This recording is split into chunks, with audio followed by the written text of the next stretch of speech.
هبوط طفيف للجنيه المصري أمام الدولار الأمريكي يصل إلى 48 جنيه و56 قرش في البنك المركزي المصري. بسم الله الرحمن الرحيم، أهلا بكم في فيديو جديد، وهنعرف مع بعض أسعار الدولار قدام الجنيه المصري في أهم البنوك المصري، وهل في أي تغيرات ولا لسه الأسعار مستقرة. في البنك الأهلي المصري سجل الدولار 48 جنيه و55 قرش للشراء، 48 جنيه و65 قرش للبيع. أما في البنك المركزي المصري فسجل 48 جنيه و52 قرش للشراء، 48 جنيه و66 قرش للبيع، وده سببه العطلة الأسبوعية. وفي البنوك التانية بنك مصر 48 جنيه و55 قرش للشراء، 48 جنيه و65 قرش للبيع. أما في بنك الإسكندرية 48 جنيه و55 قرش للشراء، 48 جنيه و65 قرش للبيع. عايز بس أقول ملحوظة إن الأسعار متشابهة بمعظم البنوك المصرية. نكمل باقي الأسعار. البنك التجاري الدولي CIB سجل الدولار 48 جنيه و55 قرش، بيع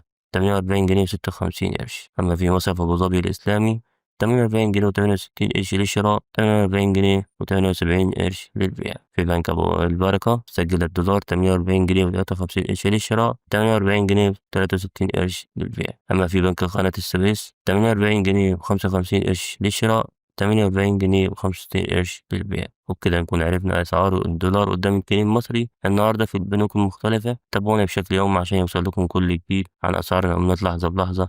ولو عجبك الفيديو متنساش اللايك والاشتراك في القناة. سلام.